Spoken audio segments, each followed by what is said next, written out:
Selama lebih dari 3 dekade dunia dipaksa percaya pada satu dogma militer, bahwa teknologi barat adalah perisai suci yang tak tertembus.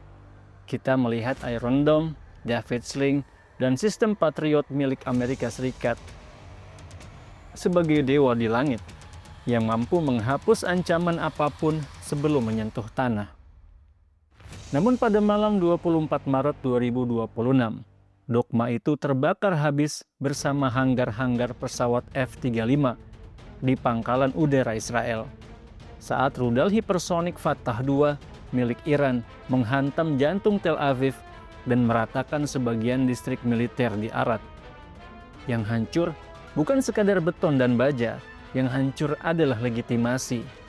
Dunia menyaksikan dengan mata kepala sendiri bagaimana sistem pertahanan senilai miliaran dolar milik blok barat tiba-tiba terlihat seperti jaring ikan yang robek di tengah badai baja. Mengapa ini terjadi? Apakah teknologi Amerika tiba-tiba menjadi rongsokan? Jawabannya jauh lebih mengerikan. Amerika tidak sedang kalah dalam hal kecanggihan. Mereka sedang dipaksa melakukan bunuh diri eksistensial melalui apa yang para ahli strategi sebut sebagai matematika pengurasan atau istinzof. Mari kita bicara angka, karena disinilah letak kengerian yang sebenarnya. Iran tidak perlu mengirim jet tempur mahal untuk menghancurkan musuhnya. Mereka cukup mengirimkan gelombang drone Shahid 136, sebuah mesin terbang sederhana yang terbuat dari plastik dan mesin penggerak yang tidak jauh berbeda dengan mesin motor bekas Anda. Harga satu unit drone ini hanya sekitar $20.000 atau sekitar 300 juta rupiah. Sekarang bandingkan dengan respon Amerika. Untuk menjatuhkan satu unit motor terbang murah ini, sistem Patriot harus meluncurkan rudal pencegat MIM-104 yang berharga $4 juta per tembakan. Itu berarti 60 miliar rupiah menguap di udara hanya untuk menghentikan ancaman seharga mobil kelas menengah. Jika Iran mengirim 100 drone, mereka hanya menghabiskan $2 juta. Namun Amerika harus menghabiskan $400 juta hanya untuk bertahan. Ini bukan lagi perang, ini adalah lubang hitam finansial. Setiap kali sirene serangan udara berbunyi di Tel Aviv atau pangkalan Amerika Serikat, Washington sebenarnya sedang menarik pelatuk ke arah dompet rakyatnya sendiri. Mereka membakar harta karun masa depan rakyatnya di New York dan Los Angeles, hanya untuk mengejar bayangan asimetris di Timur Tengah yang tidak pernah habis. Ini dapat disebut sebagai keangkuhan yang berdarah. Washington, dalam keangkuhan teknologinya mengira bahwa operasi militer rutin dan sanksi ekonomi akan cukup untuk membungkam Teheran. Namun mereka lupa bahwa macan yang terpojok tidak akan menyerang dengan aturan main Anda. Saat rudal pertama menghantam pangkalan udara Nevatim, Amerika menyadari bahwa mereka tidak sedang menghadapi milisi pemberontak, melainkan sebuah kekuatan adidaya regional yang telah belajar bagaimana cara melumpuhkan raksasa tanpa harus menjadi raksasa. Ketakutan ini menjalar hingga ke Gedung Putih. Donald Trump, dalam gaya khasnya yang impulsif namun penuh perhitungan resiko tinggi, kini berada di depan peta Pulau Karp. Ini adalah jantung dari energi Iran, dan dia pun berpikir bahwa serangan darat adalah satu-satunya cara untuk menghentikan pendarahan ekonomi ini. Namun apakah dia sadar bahwa dengan menyerang Karp, dia mungkin baru saja menandatangani surat kematian bagi seluruh kehadiran Amerika Serikat di kawasan tersebut. Bagian 2, Missile Wars, adu mekanik besi tua versus teknologi mewah. Dunia militer selama 1 dekade terakhir terobsesi dengan satu kata, hipersonik. Rudal yang terbang lebih dari 5 kali kecepatan suara atau Mach 5 dan bisa bermanuver. Selama bertahun-tahun, Pentagon mengklaim bahwa mereka adalah pemimpin dalam perlombaan ini. Namun kenyataannya, di Maret 2026, fakta berkata lain. Mari kita adu mekanik antara Fatah II milik Iran melawan proyek kebanggaan Amerika, Dark Eagle, LRHW. Secara teknis, Dark Eagle adalah mahakarya yang terlalu rumit. Dia dirancang untuk menjadi sangat presisi dengan sensor yang mampu mendeteksi debu di atas target. Namun kerumitan inilah yang menjadi tumbalnya. Di medan tempur yang panas dan penuh gangguan elektronik, Dark Eagle sering mengalami kegagalan termal pada sensornya. Ini adalah jam tangan mewah yang rusak saat terkena lumpur. Sebaliknya, Fatah II Iran menganut filosofi working simplicity. Dia tidak seindah Dark Eagle, tapi dia bekerja dengan brutal. Fatah II menggunakan teknologi Atmospheric Gliding Vehicle atau AGV. Artinya, dia tidak terbang dalam lintasan parabola tinggi yang mudah dibaca radar Patriot. Dia meluncur di lapisan atmosfer yang lebih rendah, berbelok-belok seperti pembalap F1 yang sedang menghindari rintangan. Kecepatannya Mach 15. Pada kecepatan itu, waktu reaksi sistem pertahanan Arrow 3 milik Israel hanyalah hitungan detik, terlalu singkat untuk otak komputer paling canggih sekalipun. Salah satu momen paling mind-blowing di Maret 2026 adalah lumpuhnya 12 sistem radar strategis ANTPY-2 senilai 300 juta per unit. Ingat, Amerika hanya memiliki 8 unit cadangan di seluruh planet ini. Bagaimana Iran melakukannya? Bukan dengan rudal nuklir, melainkan dengan serangan saturasi drone kamikaze yang diprogram untuk menabrak sensor radar secara presisi. Begitu mata elektronik ini dibutakan, sistem pertahanan miliaran dolar milik Amerika dan Israel menjadi tidak lebih dari sekadar tumpukan besi tua di tengah gurun. Inilah kengerian yang sebenarnya. Jet F-35, pesawat tempur termahal dalam sejarah manusia, senilai triliunan rupiah, terjebak di landasan pacu. Mengapa? Karena tanpa panduan radar darat yang telah dihancurkan Fatah II, F-35 hanyalah burung buta yang akan jatuh dalam hitungan menit jika berani lepas landas ke zona tempur yang sudah dikuasai sistem elektronik Iran. Banyak analis barat yang tertawa melihat rudal Iran dan menyebutnya sebagai teknologi pipa besi yang kasar. Namun di Maret 2026, tawa itu berubah menjadi tangisan di bangsal rumah sakit militer. Iran membuktikan sebuah hukum kuno dalam peperangan. Kuantitas adalah kualitas tersendiri. Rusia memiliki Khinzal yang legendaris, namun produksinya terbatas dan mahal. Amerika memiliki PRSM yang akurat, namun jumlahnya tidak cukup untuk menghadapi ribuan target. Bagaimana dengan Iran? Mereka memproduksi rudal seperti memproduksi roti. Saat rudal Sijil 2 milik Iran diluncurkan dari dalam gua pegunungan, dia hanya membutuhkan waktu kurang dari 10 menit untuk siap tempur. Karena menggunakan bahan bakar padat. Bandingkan dengan sistem barat yang membutuhkan protokol keamanan berjam-jam. Di medan perang, Maret 2026, siapa yang tercepat melepaskan pukulan, dialah yang bertahan hidup. Dan malam ini, Iran adalah pemegang rekor tercepat itu. Di dalam Situation Room Pentagon, para jenderal kini terdiam. Mereka melihat data satelit yang menunjukkan bahwa sistem pertahanan mereka bukan hanya gagal, tapi dipermalukan. Mereka menyadari bahwa selama puluhan tahun mereka membangun senjata untuk melawan musuh yang setara, bukan musuh yang pintar dan murah. Tapi tunggu dulu. Jika teknologi udara sudah gagal, Amerika masih punya satu kartu as, yaitu marinir. Inilah alasan mengapa Donald Trump mulai melirik peta Pulau Kark. Dia pikir, jika langit tidak bisa dikuasai, maka tanah harus direbut. Namun apakah Trump tahu apa yang menunggu pasukannya di bawah pegunungan Zagros? Di bagian ketiga, kita akan membedah The Fortress of Resistance, benteng pertahanan. Mengapa Iran mustahil ditaklukkan meskipun seluruh armada Amerika dikerahkan?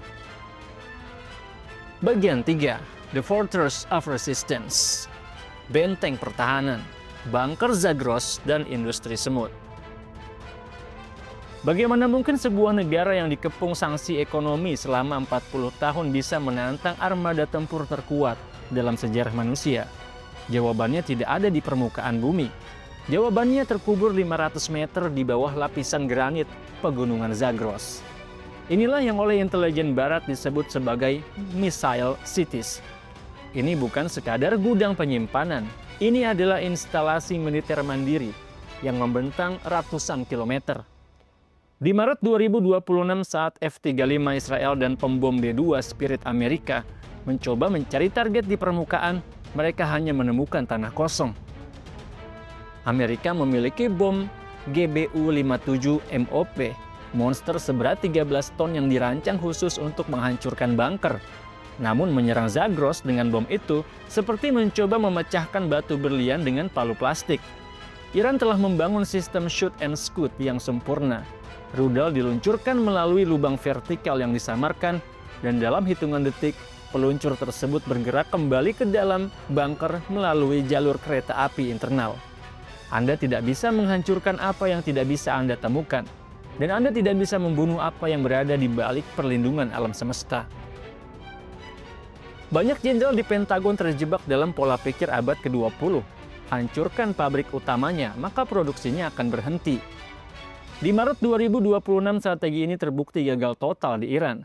Iran tidak memiliki mega pabrik yang mudah dideteksi oleh satelit. Mereka menggunakan apa yang kita sebut sebagai industri semut.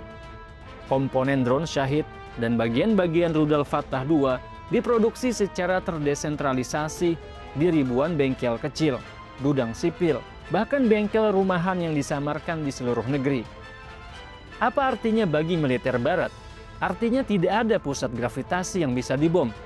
Anda bisa meratakan sebuah gedung di Teheran, tapi 1000 bengkel di Isfahan, Tabriz, dan Mashhad tetap memutar baut dan menyolder chip elektronik.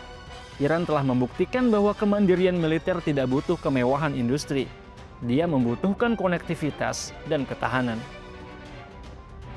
Salah satu fakta paling memalukan bagi intelijen Barat di Maret 2026 adalah ditemukannya komponen elektronik sipil COTS di dalam reruntuhan rudal Iran yang berhasil mengenai Tel Aviv. Rudal Amerika menggunakan chip kelas militer yang diproduksi secara eksklusif dengan harga puluhan ribu dolar. Iran menggunakan chip pengontrol navigasi yang dimodifikasi dari perangkat hobi, drone komersial, bahkan chip yang mirip dengan yang ada di mesin cuci pintar Anda. Ini adalah ironi terbesarnya. Sanksi ekonomi Barat justru memaksa Iran menjadi jenius dalam kelangkaan. Mereka belajar cara mengakali GPS dengan sistem navigasi inersia murah namun akurat. Mereka belajar cara menggunakan serat karbon kelas industri untuk membuat badan drone yang ringan namun kuat. Saat Barat sibuk dengan birokrasi pengadaan senjata yang memakan waktu bertahun-tahun, Iran melakukan inovasi di garasi dan mengirimkannya langsung ke medan tempur. Terakhir, kekuatan Iran bukan hanya pada senjatanya, tapi pada jalurnya. Di Maret 2026, satelit pengintai tercanggih milik Amerika sekalipun kesulitan melacak koridor logistik yang membentang dari Teheran menuju Baghdad, berlanjut ke Damaskus, hingga sampai ke tangan Hizbullah di Beirut. Mereka menggunakan truk-truk sipil, jalur kereta api bawah tanah, dan kapal-kapal kecil yang tidak terdeteksi radar. Inilah yang disebut logistik hantu. Ketika Amerika mencoba memblokir Selat Hormuz, Iran justru sudah memiliki ribuan rudal yang sudah siap di posisi tempur di sepanjang pantai Lebanon dan Yaman. Washington kini menyadari pahitnya kenyataan. Mereka tidak sedang melawan sebuah negara, mereka sedang melawan sebuah ekosistem perlawanan. Dan ekosistem ini tidak bisa dimatikan hanya dengan tombol serangan udara. Inilah alasan mengapa Donald Trump yang muak dengan kegagalan teknologi udara mulai berteriak di ruang rapat, "Kirim marinir ke Pulau Kark, ambil jantungnya." Tapi apakah Trump sadar bahwa dengan mendaratkan kaki di Pulau Kark, dia mungkin sedang menempatkan pasukannya tepat di depan mulut singa yang lapar? Di bagian selanjutnya, kita akan membedah strategi nekat Trump dan bagaimana bergabungnya milisi Irak akan mengubah Timur Tengah menjadi neraka bagi setiap prajurit Amerika yang menginjakkan kaki di sana. Bagian 4. Ambisi Trump dan Front Irak. Maret 2026 bukan hanya menjadi saksi bisu kegagalan teknologi udara Amerika, tapi juga menjadi panggung bagi keputusan paling nekat dalam sejarah modern.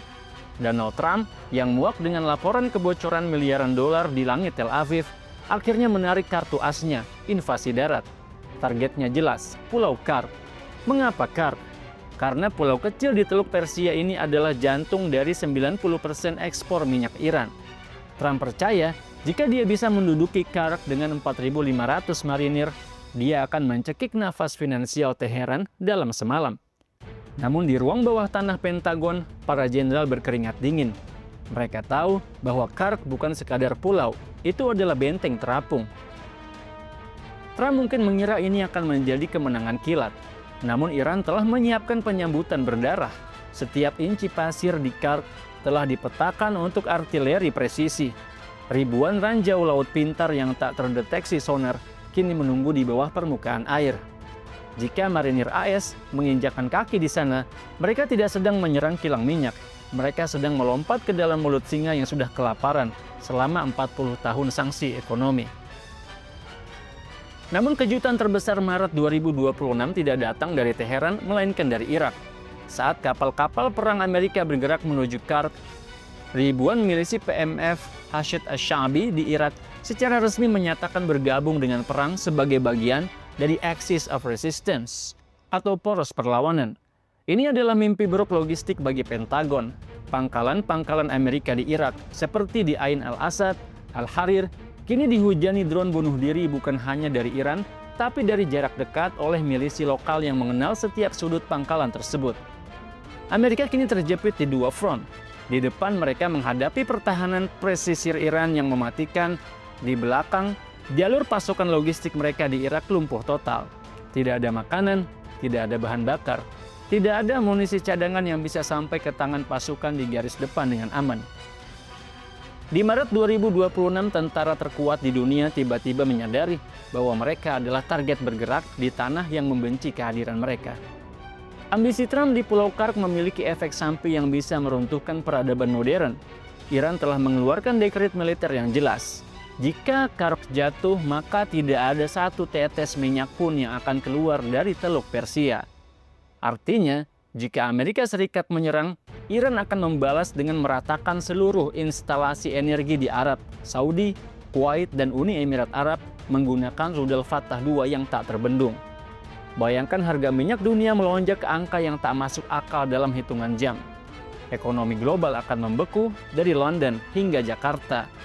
Rakyat akan merasakan dampak dari keangkuhan satu orang di Gedung Putih yang mengira perang bisa dimenangkan hanya dengan nyali, tanpa hitungan realistis. Saat ini di Maret 2026 dunia sedang menahan napas. Pasukan marinir Amerika sudah berada di dalam helikopter menunggu perintah final. Di seberang sana para komandan pengawal revolusi Iran IRGC sudah memegang tombol peluncur rudal anti kapal. Trump mengira dia sedang melakukan gertakan terbesar dalam sejarah. Namun Teheran tidak sedang digertak. Mereka sedang menunggu. Mereka ingin Amerika mendarat. Karena begitu kaki marinir menyentuh pasir Kark, aturan perang konvensional berakhir dan neraka asimetris dimulai.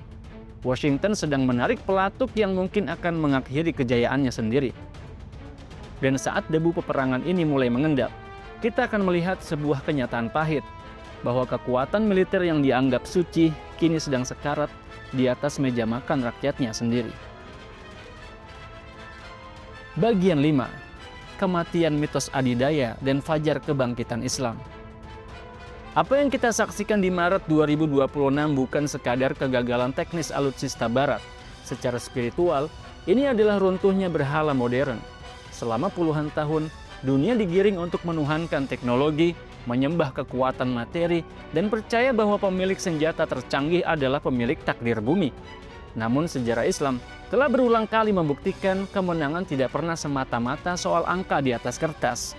Ingatlah kembali perang Yarmouk saat 40.000 pasukan Muslim menghadapi 150.000 pasukan Romawi, kekaisaran adidaya pada masanya.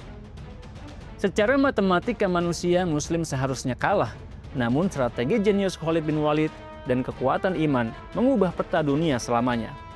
Apa yang terjadi hari ini dengan drone-drone sederhana yang melumpuhkan sistem pertahanan triliunan dolar adalah gema dari sejarah itu, bahwa kekuatan yang tulus dan cerdas selalu bisa meruntuhkan keangkuhan yang rapuh.